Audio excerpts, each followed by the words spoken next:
Good evening, Cheeseheads. Welcome to an instant reaction to the Leeds game.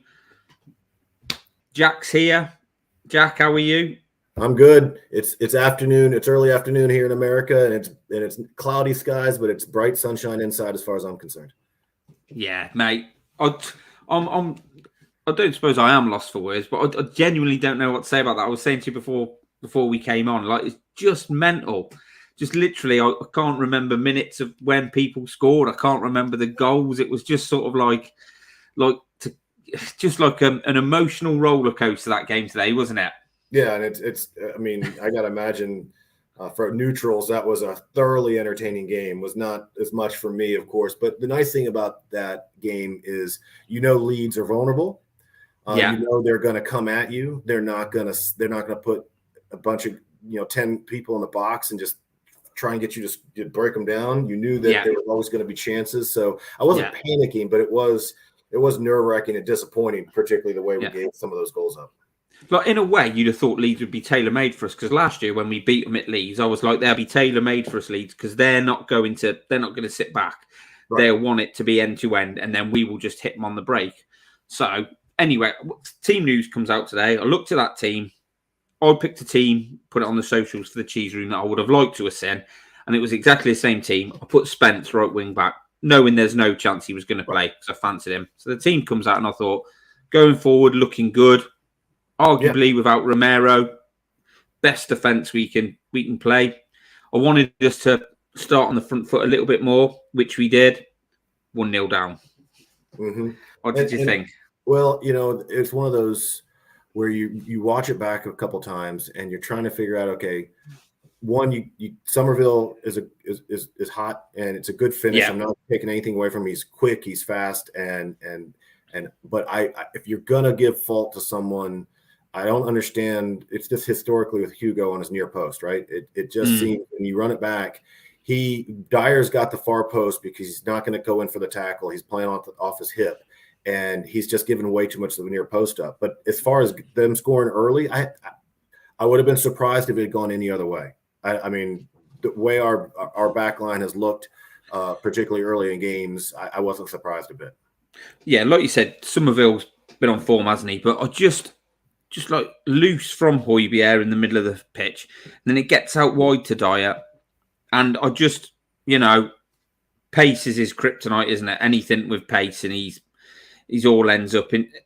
The whole thing was just too easy, wasn't it? He's just, the whole thing was just too easy.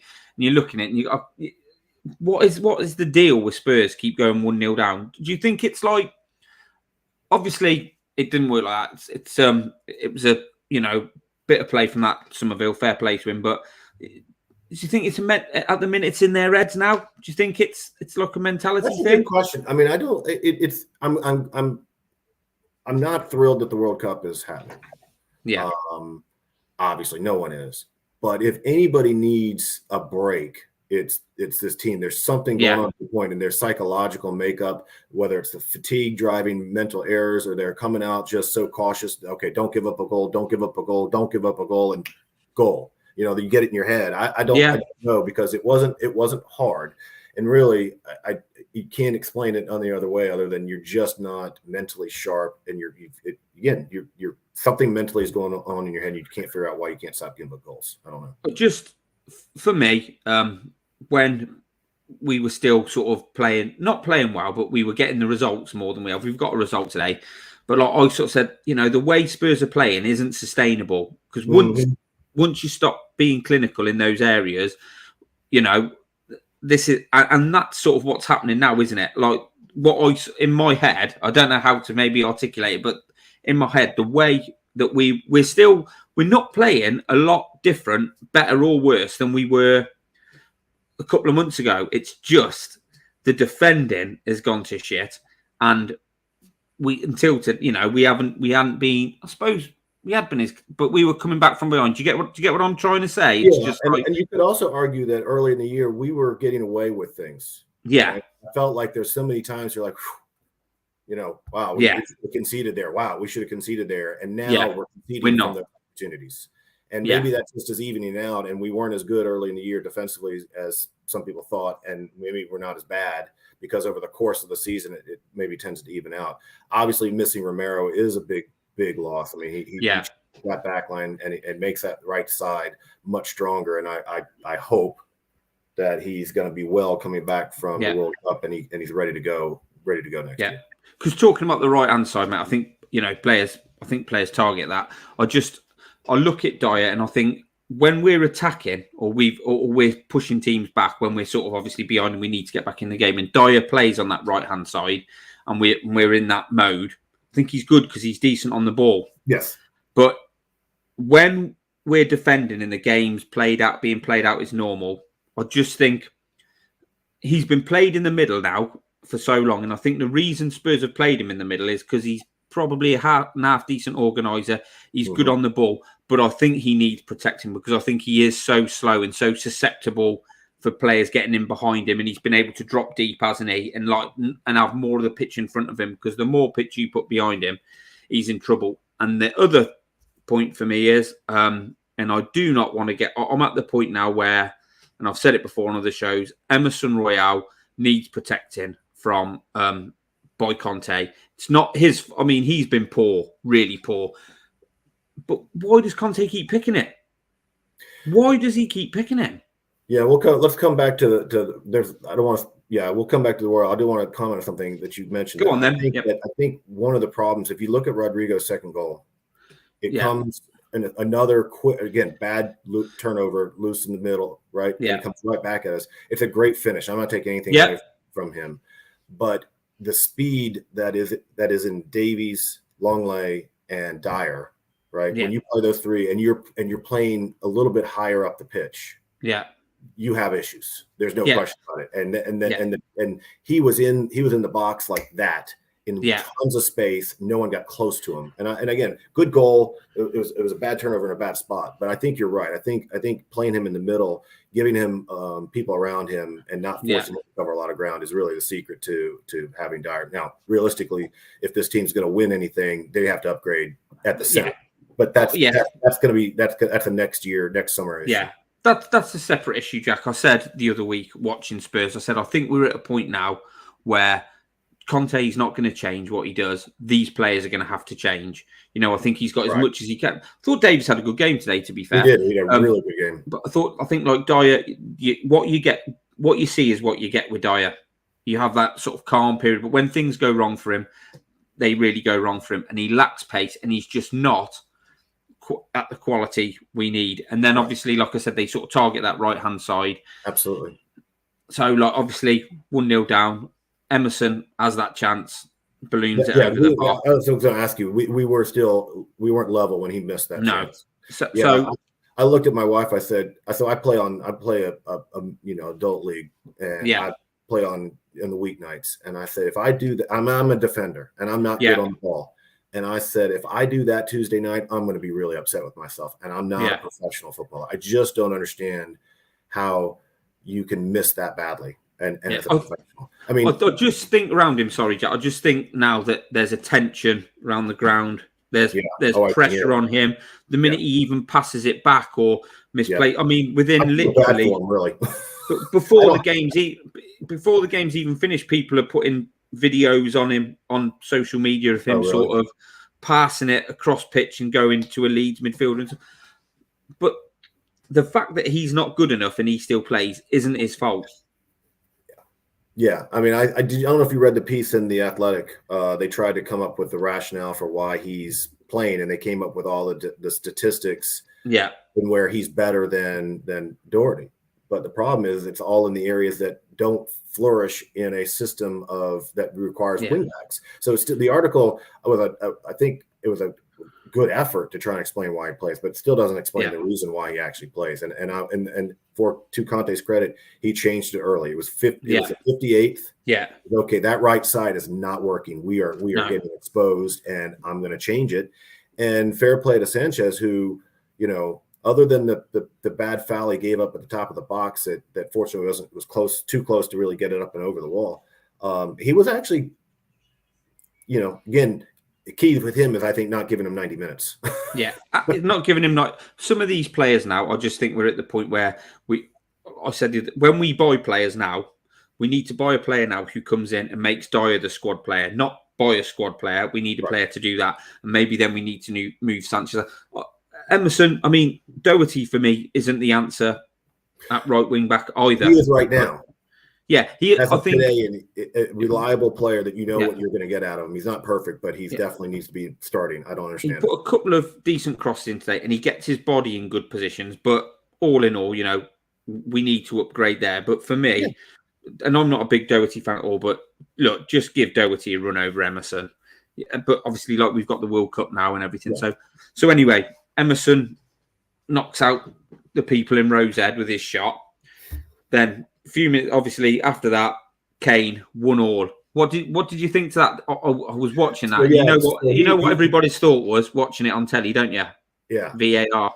Yeah. So I'm actually very surprised. I haven't even have my notes that I said I can't believe we didn't. Both my son and I were talking during the game, and we're like, that's coming back.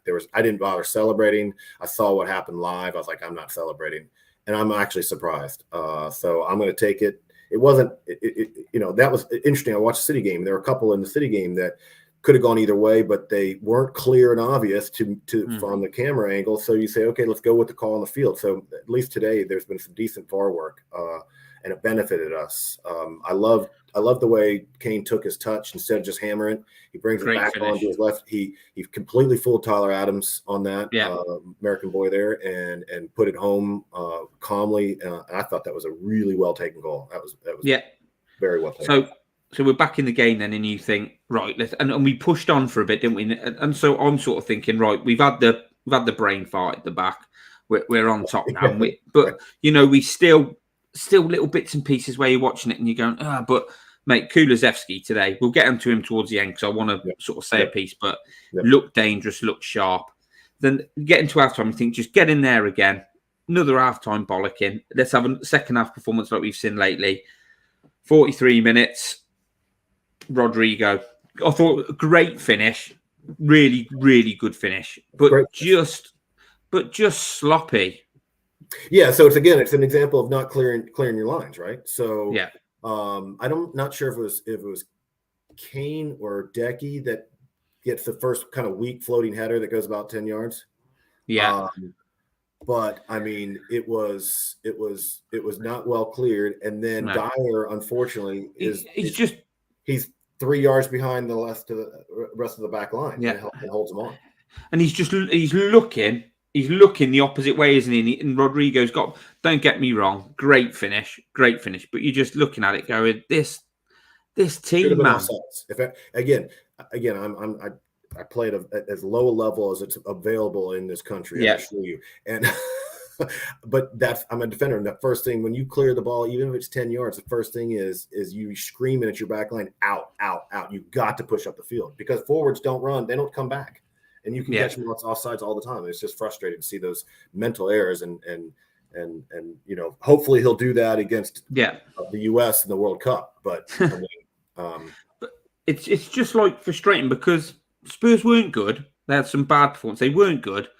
They weren't awful. No, they weren't. I thought they were good going forward. They weren't brilliant, and they were and we were sort of trying. We were trying to force the issue, but it just wasn't happening. Which is what I think all stems from the performances earlier in the season, where we were just getting by. I think the whole thing is like a perfect storm of sort of crap, if you get what I mean. That now we're not playing well. The confidence is gone. We're not defending well, and that's showing. And that's showing. Yeah, and that's showing in our play at the minute. So we get into halftime. What do you think? Did you think he was going to change it, Jack? Do you think he should have changed it? No, I didn't think he'd make any changes at halftime unless there was a fitness issue. I thought I was expecting to come out with the same squad. I didn't think there'd be any changes. I mean, I wanted to see obviously Emerson come off. Because here's the thing, we're saying we know Leeds are going to come on to you. You're going to get those countering opportunities, and there's just no reason to have someone on the right who's basically either is going to fluff an opportunity or is going to charge up the field and then cut it back and send it back to the center back of the center or cut it to the center midfield. So I didn't understand why he wouldn't, but I didn't expect him to. But to his credit, again, on 58 minutes, he said, "Okay, we're changing it up. That right side is getting exposed, and we're going to change it." So it worked. I mean, it totally changed. And again, remember, Doherty's not great, but his interplay with Kulusevski is really, really good because he wants to go inside. Yeah. Kulu wants to go outside. And I noticed in the cup game, again, granted, it's only 30 minutes worth of time, but Spence and Kulu kept getting in the same space. Yeah. They kept running into each other almost. And so that I'm a little disappointed. That should have been worked out. Yeah. In training. That's what people have mentioned in our group, Jack. That's been mentioned in our groups about, maybe this is the reason why that doesn't happen. Maybe that's the reason it doesn't happen. But there is that. I mean, but come out second half, get back in the game again. Absolutely. Great strike by Davis. You thought it might be given as an OG, don't you? But I think Davis will get it. I hope he does, but I mean, I don't know. That's the type of thing I don't know the details on or how you rule, because it's clearly deflected by the defender off the back of the goalkeeper into the net, but it is on target, and I hope he gets it. And I'll say one thing: Davies doesn't shoot enough. Yeah, great techers. He absolutely can put a foot through it, man. He really can shoot well. He doesn't do it as much as he should, I think. And I think if he did, it would force defense to come out more on him, because he's actually got a really good shot. Yeah. Oh, well, it was great technique, wasn't it, the strike? I know, obviously, it wasn't clean going in, but it was great technique. So, obviously, and I felt then the game sort of like... I'm struggling to remember exact points in it, because I was just sort of like going from, like 1 minute, we're like, this, 1 minute... Just the reaction shows, you don't even have the game. Yeah. Yeah. You don't get the chance to watch the highlights again and then listen to the comments and do all that. So but then all I know is the changes got made. Like you said, I think that right-hand side became a problem because like Lenglet's not blessed with pace. And I think you put Dyer back in the middle, which I think when it's back and forth suits him. Sanchez went on the right. And like Craig said, I mean, he was a little bit dicey when he first came on, but he wasn't that bad. And going forward, he did a bit. He was a bit. He had some nice combinations. He had good on the third goal for. I think it was our third goal. His entry pass was good. It was right pace. It was on target, which you'd think you shouldn't have to say about a professional footballer, but so I mean, and then he had some good combinations and got down to the byline, crossed it back. It was actually a dangerous spot. He won the ball coming sliding. Romero he came up high and won a tackle sliding in. My point is, I think if he's only playing 30 minutes, taking someone who might be a little winded or you're changing things up, it's less time for him, because we all know in 90 minutes he's got an error. Yeah, well, same as Dyer, mate. Dyer's got an error in him, and like you said, Hugo, we've got players who we've got that in them. We've just got that in us, and we've had it under Nuno, and we've had it under Jose, and we had it in end of days Poch.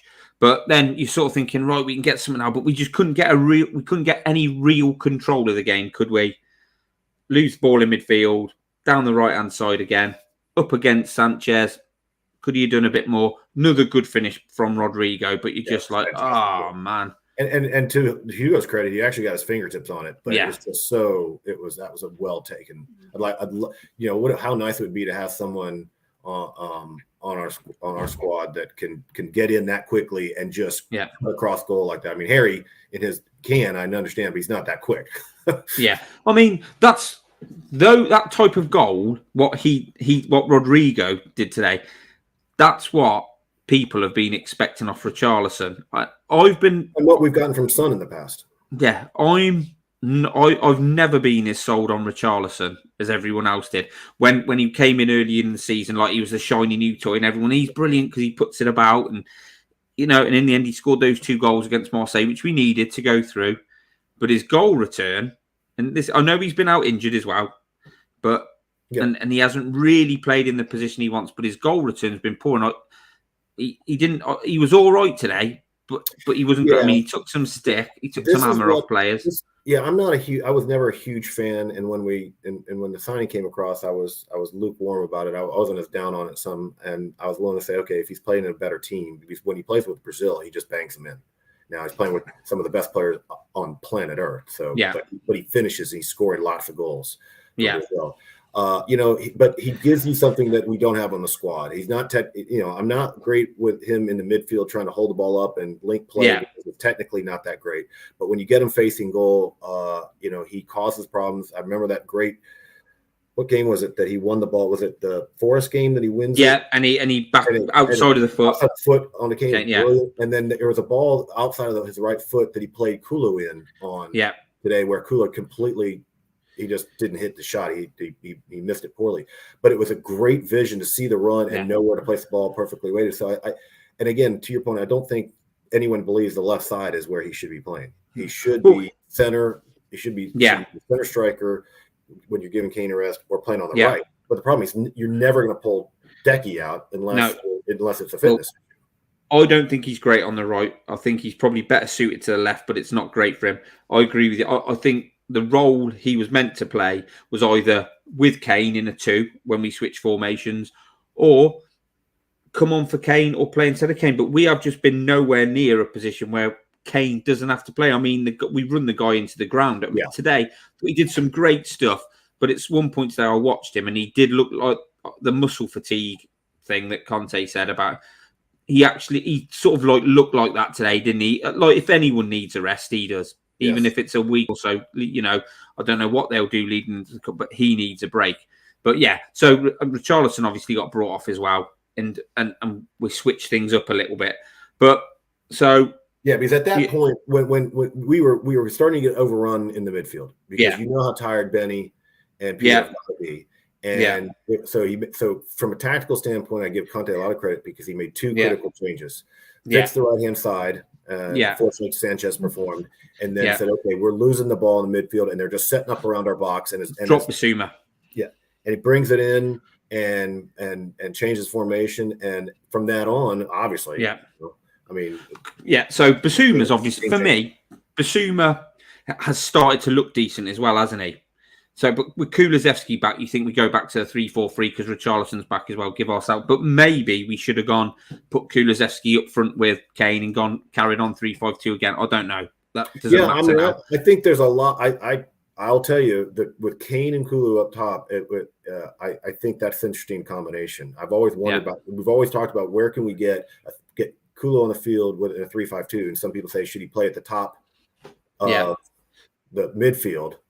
And take and not play a Bissouma, or play him in a 2. And I'll be honest with you, I don't know the answer to that question, but I think today it certainly looked, because it didn't stop him from getting out wide and having the interchange. So I think that and Bissouma just gave a rest to Pierre and Benny so he could sweep up in front of the back. It just became frustrated. It kept breaking down. Things weren't going right. We were getting in decent positions. You thought, is this going to happen? Minute 80 in our WhatsApp group, I messaged Leeds, full of confidence, energetic, good on the ball. Spurs, none of the above. 4 minutes later, we're 4-3 up.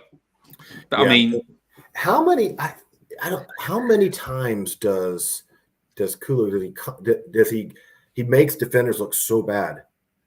I mean, he has this way of coming into ball that you think he's crossing, but then he just keeps going forward. He goes right around you, or I mean, it's amazing how fluid he is. He's not fast, but the long strides and he confuses defenders.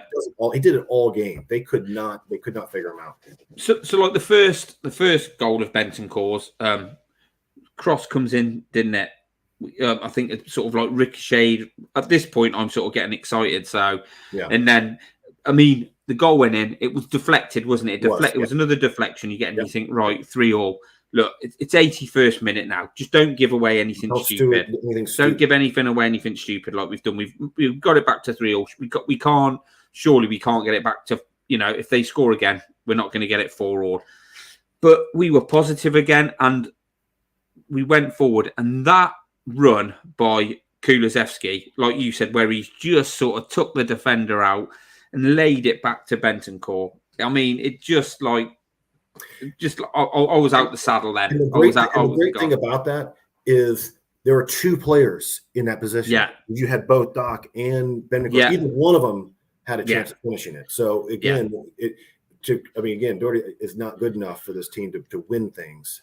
he's a great squad player to come in. I understand, but Yeah. the difference is he's in the right spot. He's making Yeah. the run, and you think if that had fallen to him, he buries it. He's not sending it over the crossbar. Yeah. So He that was gives a really positive sign. Yeah, he gives teams something to think about, doesn't he? You know, where I see teams allow Sanchez, Royale the ball. And like I said, I don't want to get into him. This will be another show, and it'll be all much tighter. Yep, they played much tighter, Doc. They would push up on him because they know they can't just leave him alone. And to his credit, also, he put Somerville in his pocket a little bit. Yeah, he cuts inside. He cuts inside, and he takes bodies with him, which allows Kulusevski the space. And obviously, Kulusevski makes that run. Yeah, but just we can talk. So 4-3. We can talk about him now. Like obviously, we'll have a couple. How we've missed that bloke. Absolutely unreal. I mean, he had a period towards the end of the first half where they sort of sussed him out and he never touched the ball. But just this is a young kid that Spurs have got to get him signed. This kid's got to be the future of Spurs. You know what I mean? Same age as Foden, but he's a Spurs player all over for me when you watch him. Like I've watched Spurs all my life, and like I struggle with the backwards passing and sideways passing. I know there's a means to an end and everything, but I was brought up on quality footballers, and he's a player, isn't he? He is just brilliant. He expresses himself. Yeah, he doesn't take. He's got fire in the belly. He go into a challenge.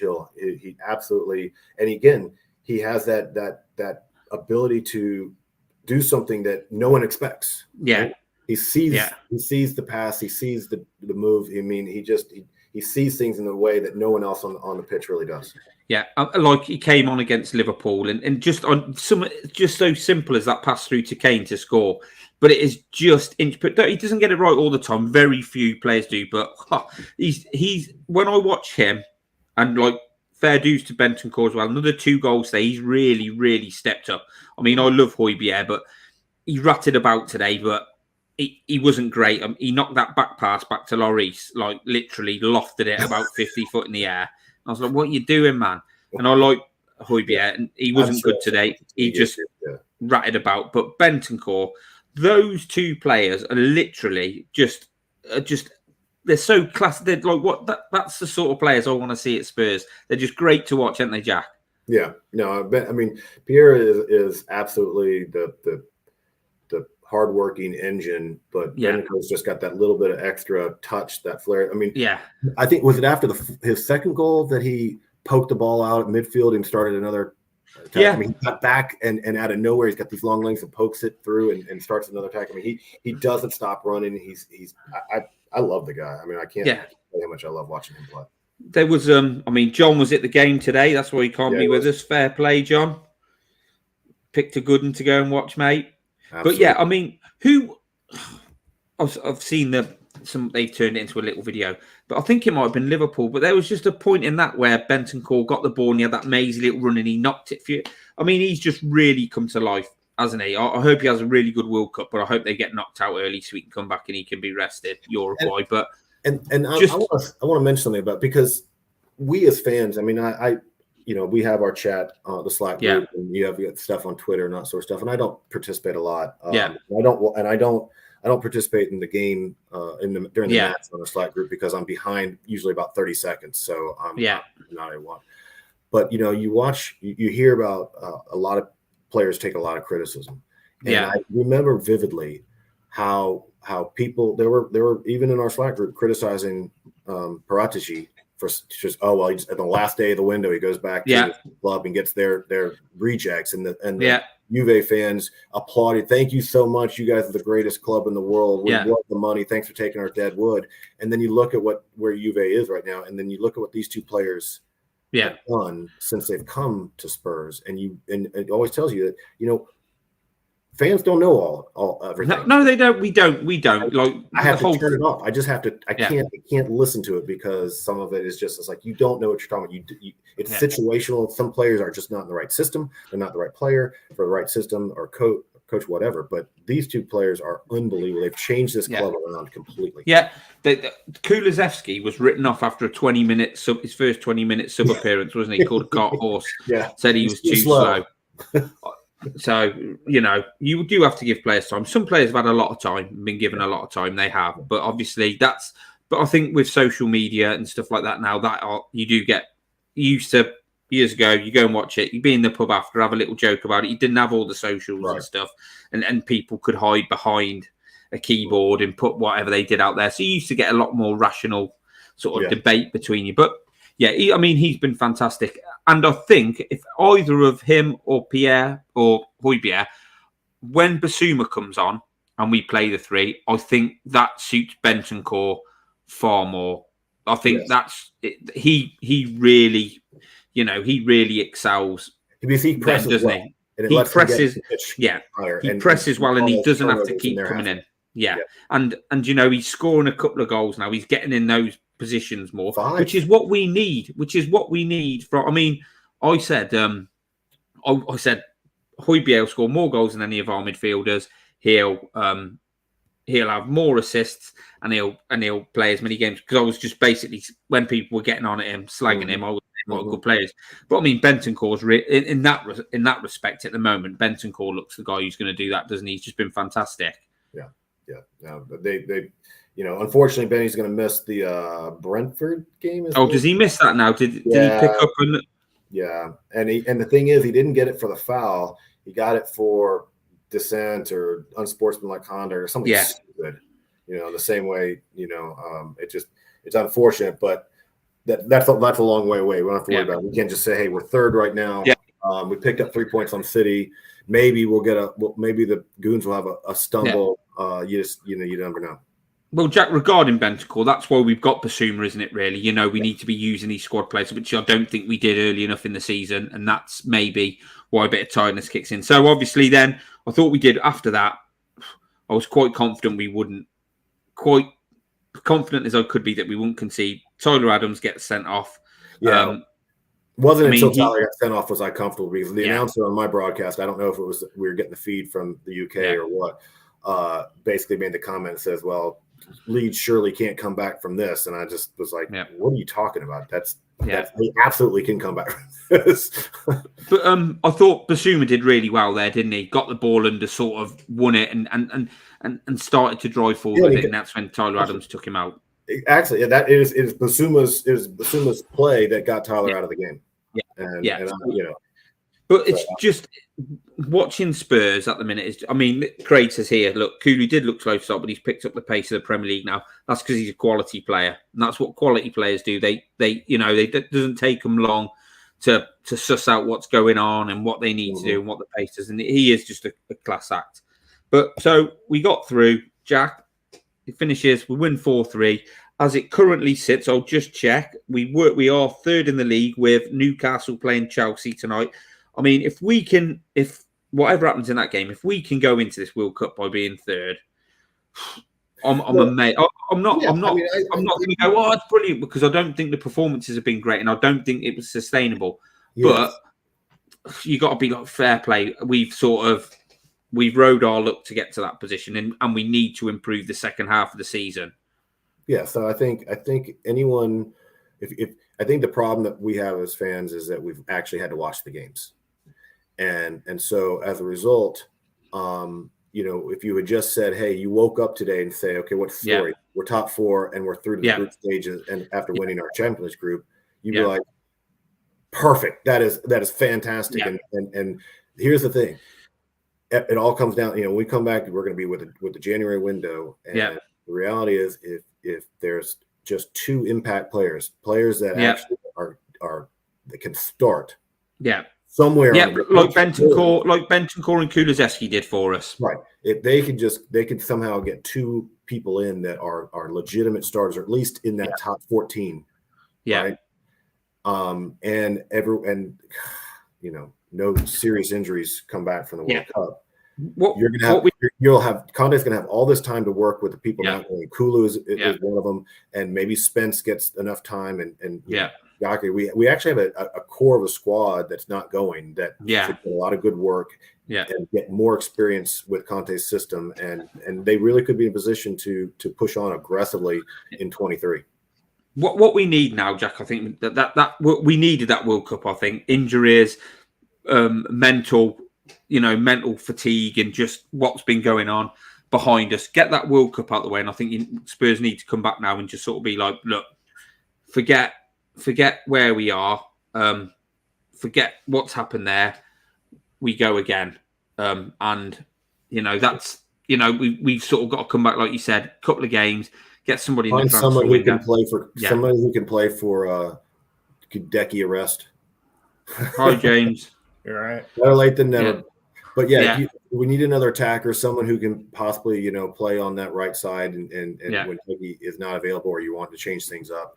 Yeah, and another, and I don't know how likely it is to get a defensive help, and there's not a lot of clubs that are willing to sell quality defenders. I don't think. Oh, January is tough, isn't it? That's a really tough. And I haven't been paying attention to who might be available. The other thing is, I won't talk about that now, but it is two players who are in your top 14, 15 rotation, and I think that's what they have a real good shot at doing something really special this season.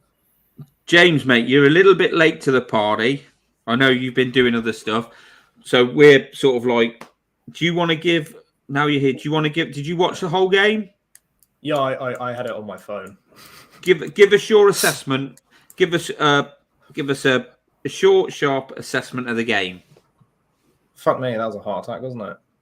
God, I don't know. I think we got a little bit fortunate with some of the goals we scored. Davies' shot was deflected, one of Bentacle's was deflected. I think slightly cheap goals to concede as well. Yeah, but story of the season. I mean, I'm glad we won final as well. Absolutely. And it shows that we were fighting back.